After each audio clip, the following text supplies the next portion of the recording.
I'm not going to have a go at your name because I've tried for the last half an hour to get your name right. So for argument's sake, we're just going to call you Mirjam. Yes, that's fine. Welcome along to sunny Bustleton. Tell me, last minute decision to come along here. What made that decision to race Ironman WA on the weekend? I just came out of Ironman Arizona and I still felt like racing and felt like training, and I thought, you know, is there somewhere an Ironman? And then I saw that Bustleton had an Ironman, and the last one of the season, and I just, you know, thought I'd never been to Australia before, so what better reason to come to Australia than do an Ironman here? So yeah, that's why I signed up. You're a very good swim biker, and we witnessed that at Challenge Roth, where you came off the bike in second place behind Rachel Joyce.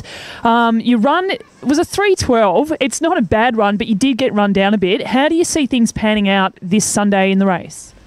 Well, I know my running has improved a lot over the last couple of months. I mean, I did PR in Roth, coming from a 3:22 marathon to a 3:12. That's, you know, that's pretty good. And I felt like I had really good running legs in Arizona, but I had so much stomach problems that I was on the toilet for like 5 or 6 times, so you don't want to have that during a marathon.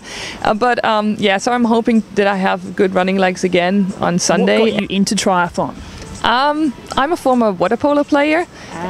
Yeah.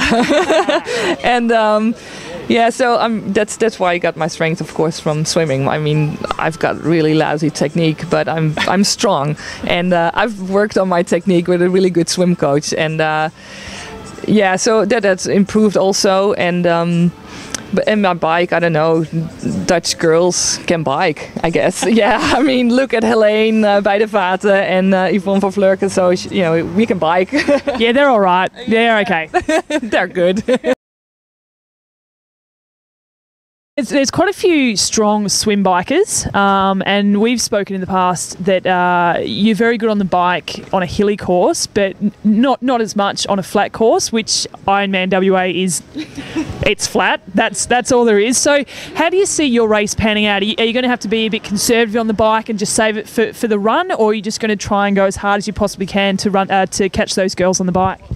I mean, I definitely will be behind after the swim, that's for sure. And on the bike, I mean, I try to go pretty hard to not increase the gap. But I don't think it's a very good idea on Sunday to go absolutely max on the bike, just because of the weather. It's just going to be super hot, and it is a flat course, and everybody is probably able to go pretty fast on that course. So to actually go even faster probably takes too much out of you. So I just try to, you know, go steady and have a good pace, but don't panic and don't try to get to the front or anything like that.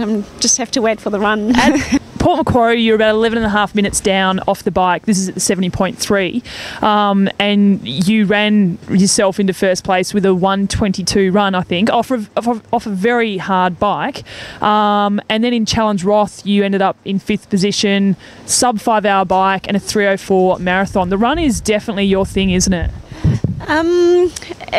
Normally my bike was normally my stronger leg, but I've been working quite a lot on the run, especially because I haven't been injured that much this year. Normally I've always been injured, so I have been working quite a lot on my run, and I still believe that I've got the most potential on the run, just from my body type and everything, and I just love running. Well, let's just talk about injuries leading into a race. I think it was last year or maybe the year before, you went into a race with a broken foot and ran a 3:20 marathon with a broken foot.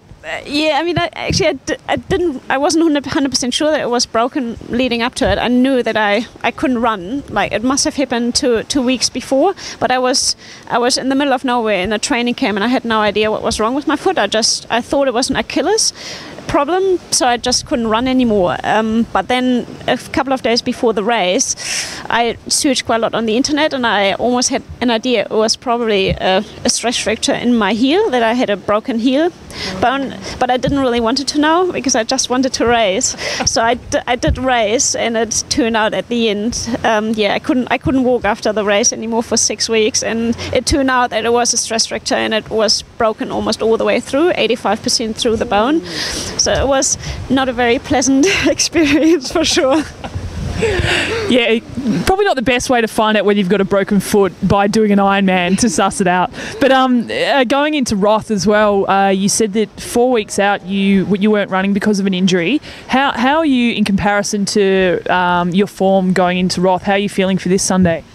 Yeah, definitely. It was probably almost the first time before a race that I haven't been injured. So my running training has been going really well. So I'm quite happy with it.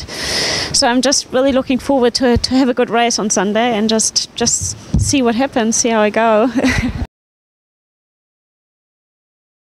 Now, I want to talk to you about the race that you won earlier this year. Now, I looked at your time splits, and when you look at how you raced, you seem very consistent across the swim, bike, run. There was not one thing that was outstanding to win you that race. Is that a fair assumption that consistency is your thing? Yeah, definitely consistency. I mean, every now and then, a little luck goes into it and you end up catching the feet, so you have a really great swim, or you just end up having like a really great bike day and your legs are there, or you just your run shoes are magic or something. But yeah, I'm just fairly consistent. I think that's what happened in Louisville, is I just kept my head on straight, and it was enough to get across the finish line first. You're a very positive kind of person. To me, you seem like, and as it should be in Ironman, it's not just about the training, it's very much about the mental aspect. Is that a fair assumption as well? Yeah, definitely.